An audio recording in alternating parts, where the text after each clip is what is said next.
What's up, everyone? Welcome to the Moving to Florida show. Welcome back to the Moving to Florida show. At least for Mohead and I, it's been a little while. Yeah, we took a little hiatus there for November and December. Yes, and half of January, to be fair. And half of January. You guys, we have been trying to get on these past couple of weeks. We had scheduled to record, and we just kept having to postpone. One of our schedules or the other didn't align, but we are back and here for you in 2023.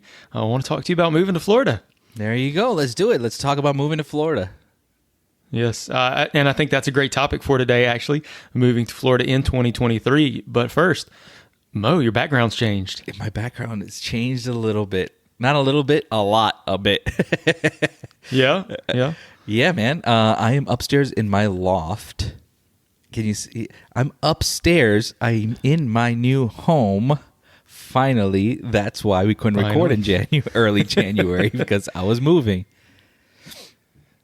Yep. Yeah, so you're in the new home finally. Finally in the new home. Still living off of boxes. It takes a couple of weeks for us to. We got the essentials out of the boxes at least, but for now, no, you live out of the box for the first year. we still have boxes in the garage. We still have boxes under the stairwell. We still have boxes in our closets.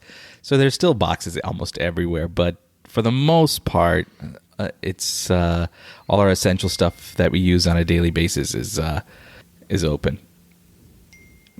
There you go. So how long have you been in the new house? Is it a week? It's been 2 weeks now. It's been exactly 2 weeks now. Yeah. So you closed early January. And Mo, when did you sign that contract? Signed the contract in January of 2021. So it took 2 years for them to build the house. 2 years for this house. You would think I'd be building, some kind of big old mansion, 20,000 square foot. It's a subtle 3,400 square foot house. Yeah, man. But yeah, we're all happy to have our own bedrooms again, own spaces again. Right. My wife has her own office. I have my own loft, which I wanted, and which it comes with the full bathroom upstairs too in the loft. Nice. So this is I would say this would be my doghouse. I was going to say it's going to be a little bit of a man cave. Yeah, a little man cave, my little doghouse. Thinking about changing it a little bit more and adding some theater seats here, changing into a theater room / office. So let's see how that works out. There you go. Well, guys, you heard that Mo signed his contract January of 2021 and January here of 2023, which sounds crazy, is when he closed. So most of these contracts, when you sign a new construction contract, it gives the builder a lot of flexibility and they can take, usually I think it is actually 2 years. Months. Yeah, 24 months for them to build a house. The reason it took us 24 months is because I signed the contract before there was even, they even plowed the land. You know what I mean? It was still trees and dirt, and so they hadn't plowed the land. They hadn't leveled the land. They haven't made plot plans or anything like that. I mean, they did make their plots, I guess, on paper, but that's how they sold it to us, as on paper, whatever the lot would be. And then we didn't like our first lot that we chose the first time around, and then we switched it a week or two later, to our new lot. The first lot was facing the parking lot or the commercial space that they're putting in front of our neighborhood. So they're putting that in our neighborhood. So it's gonna be like a dentist's office. There's gonna be a urgent care and whatnot over there, which is nice to have. I mean, it's nice to have that urgent care right there around the block. Right. It's walking distance. But next to us we have the ORMC, which is right off of Porter Road, and that's across the street from us too. So convenient wise, it's really convenient because it's close to Publix, it's close to Walmart. But now that we moved, we noticed that they're putting a Publix in Waterley, which was across the street from us. Right, or where you lived in Waterley. Yeah. So there goes that. But other than that, we're happy to be in our new place. I'm sure you're happy in your new place too. It's been almost 6 months for you now? 8 months? November was a year. We've been here over a year. Oh, you've been here a year now. Wow. Yep. Look, see how time flies, man. It's been a whole year since you moved in. Time flies, yeah, and I've got a little bit of news too, but I think I'll save that for the wrap up when we wrap up things here today. Uh-oh. Yeah, hopefully good news. It's good for you, probably. Always good news. Always good news. So, what's been going on in your life? Yeah, well, let's get to the topic, and then I'll fill you in on that. All right, moving good. to Florida in 2023, what does that look like? The whole real estate thing's been in a little bit of turmoil lately, right? It's been a little bit confusing for the last 6 months or so. It's you know what, it's been hard to put a finger on what's going on because it changes. It used to change, every 3-4 months. The market shifts a little bit this way, a little bit that way. Every 3 or 4 months we would see that on a regular basis. But now I feel like every week there's something new coming up. Interest rates are so volatile. Every day you can see the interest rates fluctuate. Before we would see it fluctuate every quarter, maybe every 2 quarters or 3 quarters, but now it's like on a daily basis. So it's like kind of hard to tell if you're a buyer what rate you'll end up with if you are closing in 30 days. So you can lock up your rate right now, but maybe it'll go down in 2 weeks, or maybe it'll go up in 2 weeks or 3 weeks, or whatever the case might be.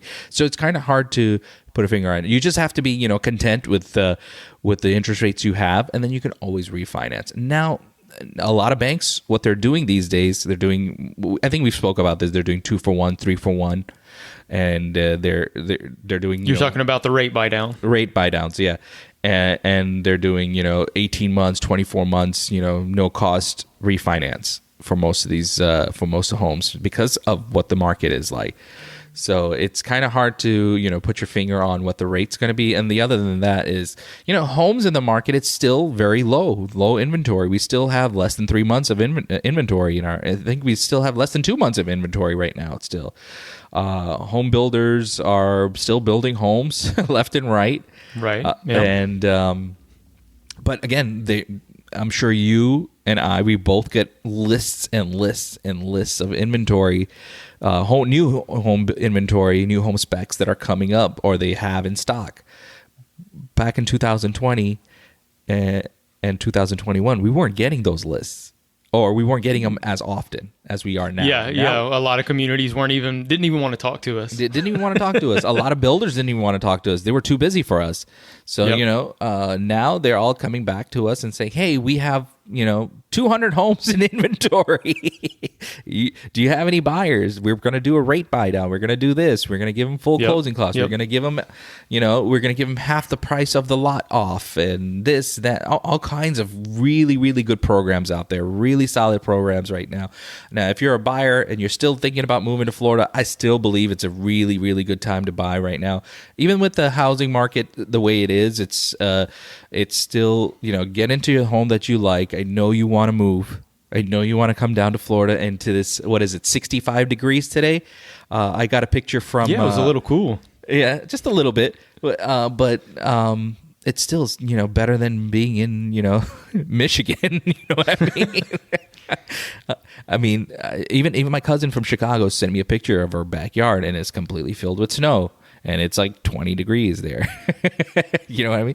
And if you remember, we had this, I would say not too long ago, we had a cold front. It was like, what? The lowest it got down to was 30 degrees? 28 maybe? Yeah, we did get below freezing here in Central Florida. Yeah, 30 Just degrees. barely, but yeah, we did. We had a bucket of water outside, and it did get a little ice on top. See, I mean... But I think that's the second time in 7 years. Yeah. I think that's the second time in 7 years of living here in Florida. But how long did it last? A day or two? Maybe 3 days? A couple of days. Yeah. Just a weekend. And the crazy part is, it's been getting cold only on the weekends. Right. Well, and on that, where it lasted a couple of days too, it wasn't like it was below freezing the whole time either. No, the sun would come out and they'd heat up during the daytime into the upper 40s probably. It was just at nighttime that it cooled down below freezing. Yep. Yeah, and we usually are tucked in at nighttime, right? We're still seeing a lot of movement. I'm putting up houses. If you're listing a house and you're listing it correctly priced, your house will sell. If you're selling, your house is going to sell no matter where your house is as long as it's priced right. You're going to have a buyer there. I think something important to note here, and it depends very much on location, but the price today is a little bit lower than it was in late 2022. The prices have come down a little bit, maybe 3 to 5%. Right. We've seen the same on new builds. Actually, on new builds, and I wanted to address this, it's not necessarily that the prices have come down, but the incentives have come back. If you look at, say, even, a year ago at the beginning of 2022, I mean, you were lucky if the builder would pay like, $2,500 or $5,000 towards closing costs or give you that in some sort of concession. But now, not just the rates that you mentioned, they're offering like special promo rates where the builder has gone out and bought blocks of rates, but they're paying most of your closing costs too, a good chunk of them at least, in addition to the good rate. Yeah. And they're discounting lot premiums too. So if you remember, lot premiums were outrageously priced during 2020 to 2021. Certain lots were, if you got a lake lot or a pond lot, it was at least 3 or 4 times more than a normal interior lot. Than it probably should have been. Yeah. Yeah, than it should have been. Exactly. So I had a salesperson in for Pulte tell me that, hey, I actually gave him an example. It's like, okay, I had this buyer X. He bought this house. He paid almost $200,000 in lot premium because in the backyard there was no obstruction, no rear neighbors. He had a forest back there. So I told him, you're charging $200,000 for this lot. It is a big lot, but it's not very big, and it's not anything unusual in the community. It is facing the forest. Why so much? He's like, because it's a premium lot, because it's not, facing anybody and whatnot. So we can charge whatever we want, and people are paying for it. I'm like, that's insane. So I went back and asked him recently, if you had to sell that lot over again, how much would you sell it for? He said a third of the price. Right. Yeah. He said that absolutely. buyer would have saved probably $100,000 to $150,000 on that lot. That's crazy. That's almost a value of, that's a lot of money. Some homes out here. Right. Well, that's what I know, speaking specifically to Pulte, that's what they did is they stopped increasing their lot premiums. And I can speak to the neighborhood that I live in. I live in a Pulte community. Yeah. They stopped raising their base price of the homes because they were getting so inflated. Right. And they just started bumping the lot premiums up. So the home still closed at that higher price. And I think that almost gave them a cushion to where they have not reduced their base prices in this community. But yeah, absolutely. Those lot premiums did reverse. Yeah. Yeah, it's insane, what they were charging for lot premiums. Some of the builders we would go to would be like, this used to be a 0 lot premium, which means it was an interior lot. There was a home behind you. There's a home in front of you. There's a home on your left and your home on your right. And it wouldn't cost you a single dollar. Locked lot. Normal locked lot. So what were they charging? They weren't charging anything. Now they're not charging anything for some of those lots. And back then they were charging anywhere from 20 to 30 to 40,000, depending on builder, depending on area, depending on community. Yep.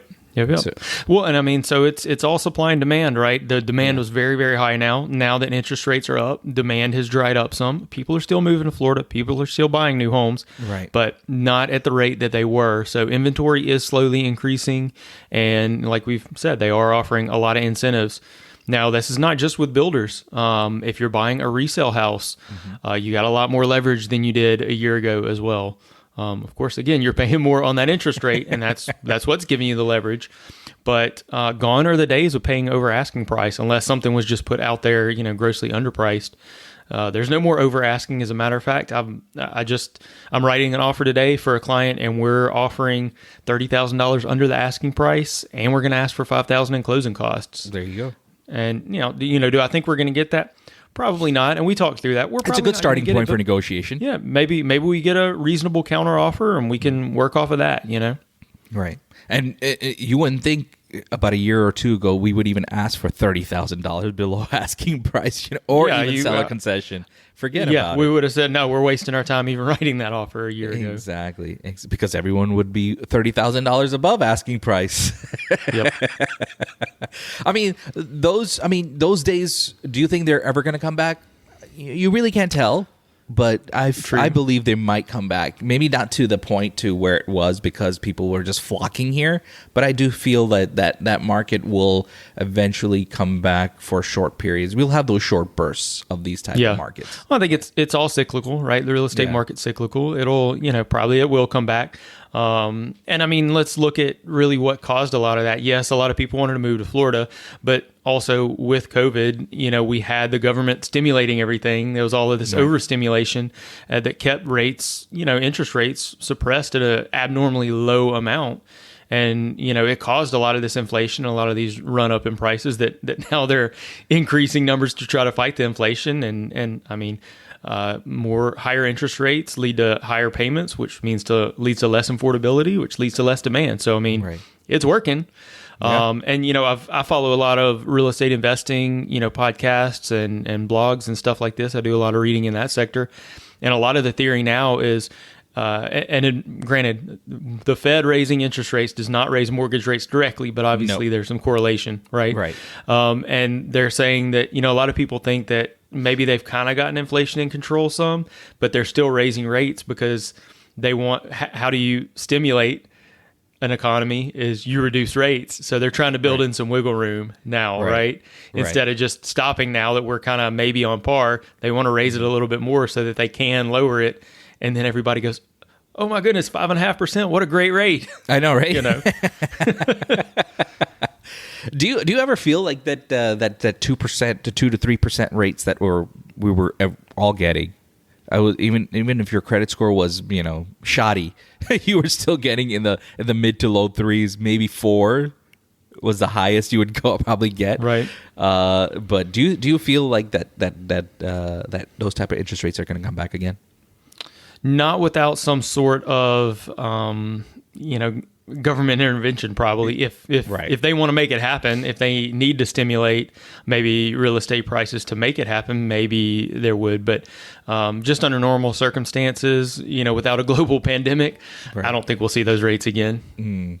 I kind of agree with you there. I feel like we're not going to see those 2 to 3% rates, but I think we're going to go back to the market which was in 2018, 2016, 2017, 2018. Those type in of the fours. In the fours. You might see a little dip into the threes, but I think it'll be consistent between 3 and 5. I don't think it's going to be anything less than that. Yeah, or I think even this more year. Than that. I have to give a disclaimer because, we did an episode where we talked about where we predicted interest rates were going to go, and we were terribly wrong. Of course, nobody could have seen them doubling. Yeah, exactly. But, no, I think that we'll probably normalize somewhere in the 5s this year. They have already, it seems that mortgage interest rates have peaked and they've come back down a little bit. I mean, they were all the way up in the 7s. Now they're pretty firmly in the 6s, maybe even high 5s for a really well-qualified buyer. Right. Or FHA, So, no, I feel like we'll kind of normalize in the 5s. And I think that right now, so many people are just waiting to see what's going to happen. Yeah, it's a waiting But I think game. if we get rates back into the 5s this spring and this summer, that the real estate markets here in Florida are going to heat up again, and we'll be back to that kind of pay the asking price. Maybe not over asking unless it's something really unique or really well priced, but we'll be back at pay asking price, not really getting much in seller concessions. Maybe the builders will still be offering a fair bit in concessions. Right. But just kind of the same market that we were in, just like you said, like 2018.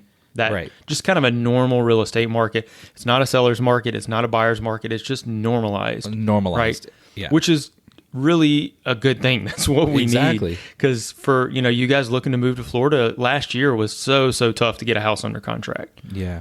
Yeah. And if you also notice, we had an influx of realtors in the last 2 years, too. True. Everybody wanted to become a real estate agent. And then when blank hits the fan, which it did somewhat, then, you see all these guys go back to their regular jobs which they had. So, yeah, I have a feeling that, once the market normalizes, we're going to have a good influx of good buyers and good sellers and whatnot, and we're gonna see the market where it's supposed to be. At least that's how I feel. Right. Well, and then, back on the inventory side, there are a lot of sellers too. It's not just buyers that are waiting on a reasonable interest rate, but there's sellers too that, they got to go somewhere when they sell their house. So, if they're looking at moving up, well, maybe it doesn't make sense because of the interest rates. Or maybe even if they're trying to downsize, it doesn't make sense because with the higher interest rates, they end up with the same payment for a smaller house. So it still doesn't make sense. So they're just staying the course. They're just waiting. And so that's another home that doesn't go into inventory that's not available to purchase. Right. So yeah, like you said, we're at somewhere around 2 to 3 months of inventory right now. A normal market 6 months. So we're still not back there. No, we're still not back. I think we're getting there. It'll take time, like you said. I think we're going to see that mostly towards the middle to end of summer. We're going to see the 6 months worth of inventory. We're going to see the interest rates come back to normalized interest rates. I hope so. You don't even know what that means anymore. What's a normalized interest rate? I mean, we did say 3 to 5% would be normal, but who knows what the norm is going to be? I mean, price of eggs are almost $8 for a dozen. That's called eggflation. Eggflation. Man, I went to Publix the other day and I'm like, okay, my wife's like, we need some eggs. So I was like, all right, let me go get some eggs. I'm like, okay, why are all the brown eggs and the other eggs all empty? It's just the Publix brand eggs left. And I look down and it's like $6.75 for a dozen eggs, $7 for a dozen eggs. I'm like, that's insane. I used to buy eggs for like $1.49 for a dozen. Right. Whatever happened to those days, But almost $8 for eggs, that's crazy. That is, I think it's a little, I wouldn't say a little inflated, very inflated. Right. Yeah. Yeah. We'll see if eggs come back to normal. I don't know. No. It could be, kind today of like everything egg talk. Else. It's just, it's just, but I mean, that's what inflation really is. And sometimes you have these like peaks and stuff like that, but it's just prices increasing over time. And sometimes it's, hey, this is the new price. And after a couple of years of it being that price, everybody's used to it. It's just kind of the new normal. You know what I mean? Yeah. So I don't know. We shall see. All right, guys, we want to hear from you. Just like Judson said, you can reach us on our Moving to Florida show hotline, which is still active, by dropping a voicemail or texting us at 407-900-5859, or drop us a DM on Facebook or Instagram at Moving to Florida Show. And for Twitter, our handle is at Moving to FL Show. If you'd like to connect with us, if you have any questions, or if you need a realtor in Florida, you can reach us at movingtofloridashow@gmail.com. Be sure to subscribe to the show if you like our content so that it would automatically download to your device and get you one step closer to moving to Florida.